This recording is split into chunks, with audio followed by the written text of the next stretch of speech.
Let's get back to this story. The JFK files set to be released at any moment now.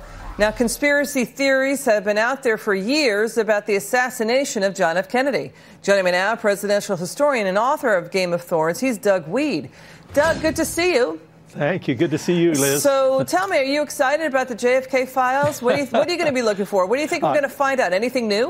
I'm very excited. Yes, I think we're going to find out a lot of new things, maybe not what we want. Instead of this being the end, I think this is going to be a new beginning, and we're going to have tens of thousands of armchair sleuths coming up with all kinds of new conspiracies.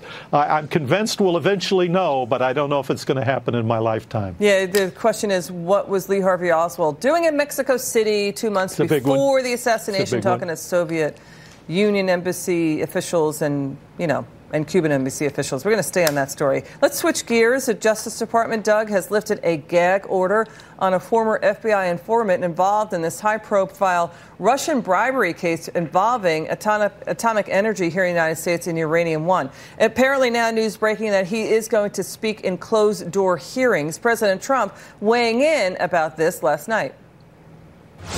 Well, I think the uranium sale to Russia and the way it was done, so underhanded, with tremendous amounts of money being passed, I actually think that's Watergate modern age. Okay, Watergate might be going a little overboard, but what do you think? I think it's worse than Watergate. Watergate was wiretapping. Let's wiretap more of our political enemies. Nixon said at one point, $1 million, that's no problem, he said, to take care of the plumbers who were a little over-enthusiastic and spying on their political opponents. But this is putting the United States at risk. This is our national security. This is outrageous. It would be treason at any other time. It's just stunning news to me. I watched the opening of your telecast. I hope I DVR'd it. I want to see it again. It's amazing to me. We're staying on the story. Good to see you, Doug, but we have this for you. We want you to weigh in. CNN's Jake Tapper comparing President Trump to anti-communist crusader Joseph McCarthy.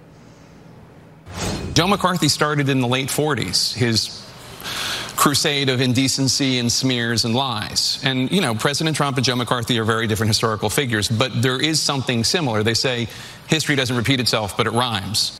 Okay, you're a historian.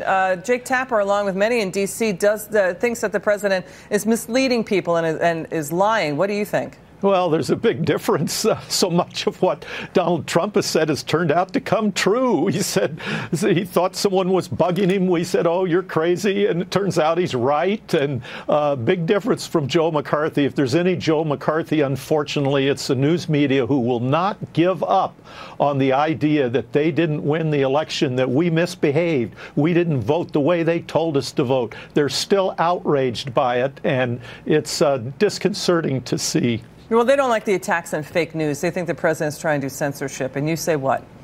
Well, television has gotten pretty big. I think Sarnoff and Paley and some of these men would turn over in their graves if they saw the power it has. They had promised Eisenhower that he could speak at any time, and it's changed. Historian Doug Wead, we love having you on. Come back soon.